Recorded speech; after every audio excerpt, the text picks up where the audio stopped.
Alright, so now we'll be looking at what the E stands for in refined analysis. So, the E in refined analysis stands for earnings per share, and earnings per share is calculated as the net income over the number of shares the company has. And the net income is calculated by revenue minus expenses, so that is also known as profit. So, the revenue of a company is basically all the money it makes from the sales it generates. So, take this example where you sell a burger for $3 and you sell 10 burgers, so now you have a revenue of $30. However, you also have expenses, so things that you spend to make this burger. So for McDonald's, it could be stuff like their packaging, cheese, salads, the meat in the patty, and then other stuff that they spend on basically what they spend in order to make this revenue. And all of these other expenses, let's say all these expenses add up to $10. So the net income in this example would be the revenue minus expenses. So here you get a net income of $20. So let's say McDonald's has 5 shares. So here we have a net income of $20 and the shares of 5, and here we have the earnings per share of $4. So in earnings per share, we're not necessarily looking for a certain number.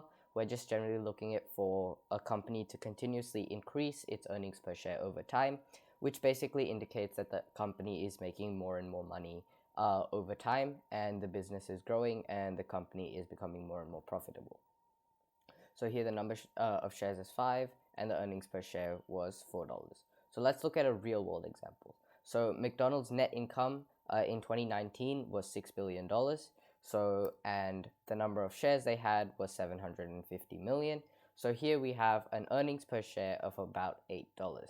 So here we can see the earnings per share is pretty solid. It is positive, and over time we want this earnings per share to increase, and we already kind of taught you how to find that during the bootcamp itself. This is just a little bit of extension.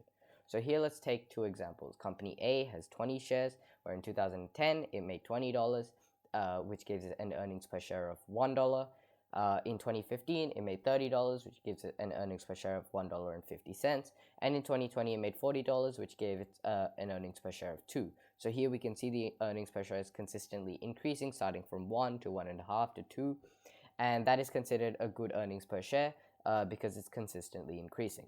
Company B also has 20 shares. In 2010, it made $50. In 2015, it made $45. And in 2020, it made $40.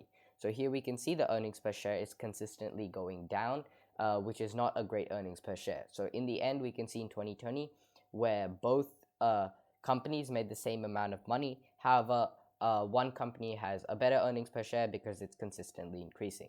Also, just to take note, a higher earnings per share is not necessarily better than a lower earnings per share because it can be heavily skewed by the number of shares a company has. So a company can have 10 shares, a company can have 1 million shares, a company can have 100 million shares. So because of this, we're not necessarily looking for a specific number when looking for a good earnings per share calculation. We are just simply looking for a consistently increasing earnings per share. So that's about it. That's just a slightly more in-depth analysis of what earnings per share is. And yep, thanks for watching.